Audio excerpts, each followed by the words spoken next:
राजधानी रायपुर के dental college के छात्रों ने अपनी 3 सूत्रीय मांगों को लेकर सरकार के खिलाफ मोर्चा खोल दिया है। छात्रों का आरोप है कि लंबे समय से उनकी मांगों को नजरअंदाज किया जा रहा है, जिसके चलते उन्हें आंदोलन का रास्ता अपनाना पड़ा है। छात्र 3 दिनों की हड़ताल पर बैठ गए हैं, जिससे कॉलेज की शैक्षणिक गतिविधियां पूरी तरह प्रभावित हो गई हैं।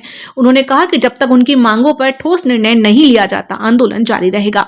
प्रदर्शन कर रहे छात्रों ने सरकार से अपील की है कि उनकी मांगों को जल्द से जल्द पूरा किया जाए। साथ ही चेतावनी दी है कि यदि सरकार उनकी आवाज नहीं सुनेगी तो आंदोलन और तेज किया जाएगा।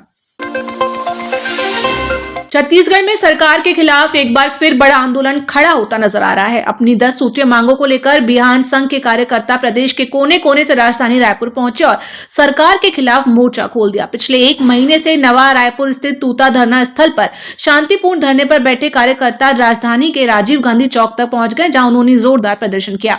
प्रदर्शनकारी कार्यकर्ताओं का कहना है कि बार बार ज्ञापन देने और आश्वासन मिलने के बावजूद सरकार उनकी मांगों की अनदेखी कर रही है। इसी वजह से अब उन्होंने आंदोलन को और तेज करने का फैसला किया है। बिहार संघ ने साफ चेतावनी दी कि यदि जल्द उनकी 10 सूत्रीय मांगों पर ठोस निर्णय नहीं लिया गया तो ये आंदोलन आने वाले दिनों में उग्र रूप ले सकता है। संगठन ने कहा कि इसके लिए पूरी जिम्मेदारी सरकार और प्रशासन की होगी।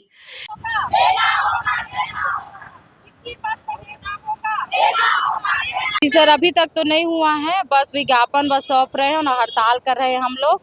और हमारी मांगे है कि हमें 1910 रुपया हमें सम्मानजनक मानदेय नहीं दिया जा रहा है। हमें सम्मानजनक मानदेय देना मतलब चाहिए हमें, और हमें नियमितीकरण करना है मतलब करवाना है, और नियुक्ति पत्र भी चाहिए। और वीपी एंट्री और लखपति एंट्री करते हैं तो उसका मानदेय भी जल्द से जल्द हमें चाहिए। और हमारा जो मानदेय है हमें जल्दी से नहीं मिलता है, तो हमें सीधे अपने पर्सनल खाते में उसको हम चाहिए हमें। मेरा नाम ना काजल कोसमा है और मैं ग्राम सालेस हूँ, भानु ब्लॉक से, जिला कांकेर है। हम लोग ना हर बार जब बुलाते हैं बैठक तो बैठक में जाते हैं, और 1910 में हमारा मानदेय बहुत कम है, तो हम चाहते हैं कि हमारा मानदेय सम्मानजनक दिया जाए हमें। और जैसे कि एंट्री वगैरह करवाते हैं तो उनका भी पैसा नहीं देते हैं, तो उनका भी हम लोग ना हर माह पैसा चाहते हैं कि पैसा दें। और मोबाइल भत्ता पूरा हम लोगों को चाहिए, यात्रा भत्ता भी चाहिए।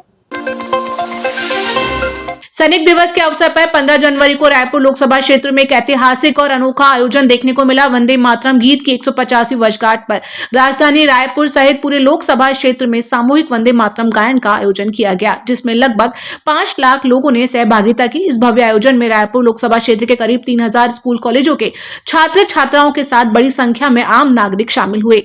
ठीक दोपहर 12:55 पर एक साथ वंदे मातरम के स्वर पूरे क्षेत्र में गूंज उठे। राजधानी रायपुर के सुभाष स्टेडियम में लगभग 25,000 लोग इस कार्यक्रम का हिस्सा बने।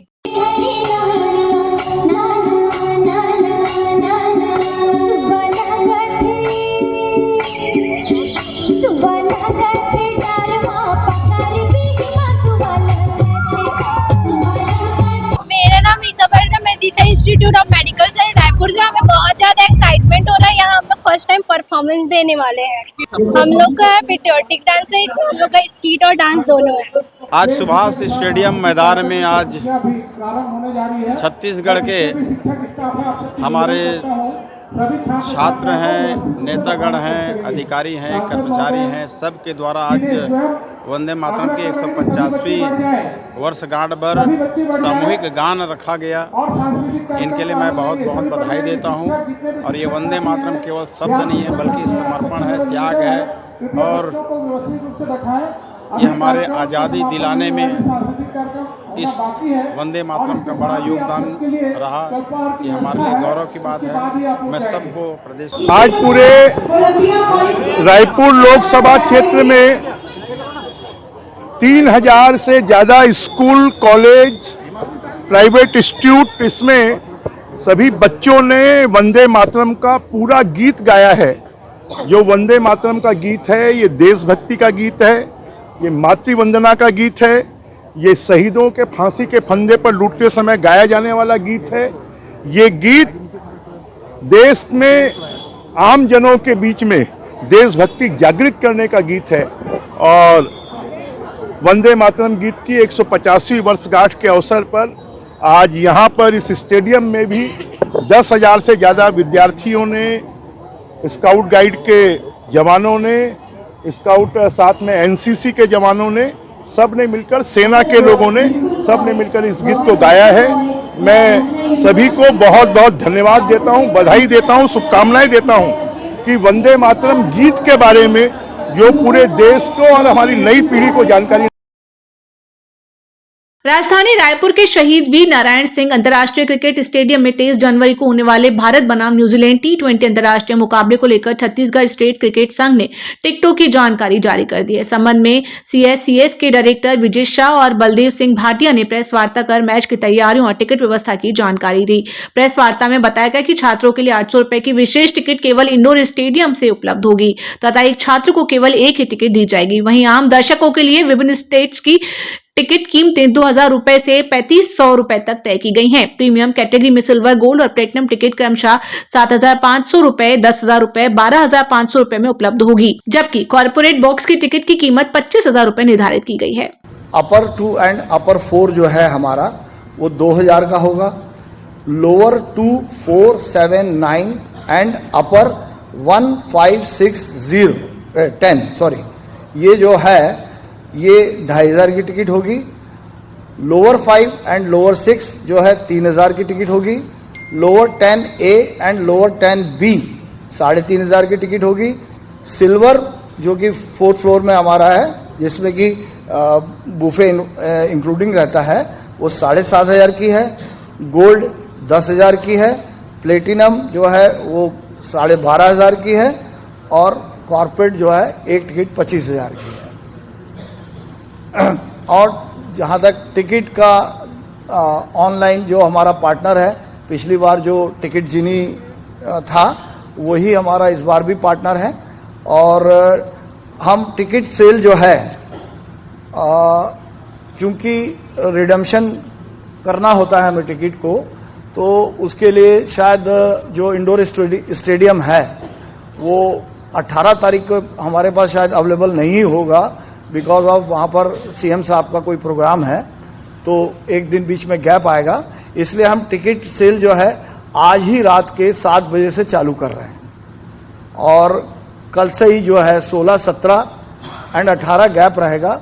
19 और 20 में रिडम्पशन चालू रहेगा। तो आज ऑनलाइन हो जाएंगी टिकट शाम के 7 बजे। एक व्यक्ति को, जैसा कि पिछली बार भी था, इस बार भी वही है, 4 टिकट ही एक व्यक्ति ऑनलाइन ले पाएगा। टिकट कलेक्शन के लिए हम वहाँ पर 8 हमारे काउंटर्स रहेंगे जहाँ से ये रिडीम्पशन होगा टिकट का। और जो कि मैंने डेट बताई दी है, 16, 17, 18 को नहीं रहेगा और 19, 20 आगे ये जारी रहेगा। उप मुख्यमंत्री अरुण साव ने आज नवा रायपुर अटल नगर स्थित शासकीय कार्यालय में पत्रकारों से चर्चा करते हुए कहा कि कांग्रेस धान खरीदी को लेकर लगातार भ्रम फैलाने का काम कर रही है। उन्होंने कहा कि वास्तविकता यह है कि राज्य सरकार किसानों से नियमित रूप से धान की खरीदी कर रही है। उप मुख्यमंत्री ने बताया कि मुख्यमंत्री विष्णुदेव साय ने स्पष्ट कर दिया है कि सभी पात्र किसानों से पात्रता के अनुसार एक एक दाना धान खरीदा जाएगा। किसानों को किसी भी प्रकार के संशय में पड़ने की आवश्यकता नहीं है। अरुण साव ने कहा कि वर्तमान सरकार किसान हितैषी है, जबकि कांग्रेस शासन काल में किसानों को ठगने और धोखा देने का काम किया गया। देखिए, कांग्रेस पार्टी धान खरीदी प्रारंभ होने से पहले भ्रम फैलाने का काम लगातार करती रही है। किस्म किस्म की बात उन्होंने कही कि सरकार की कोई तैयारी नहीं है, सरकार धान खरीदना नहीं चाहती है, धान खरीदी नहीं होगी, से लेकर के लगातार भ्रम फैलाने का काम कर रहे हैं। जबकि अब तक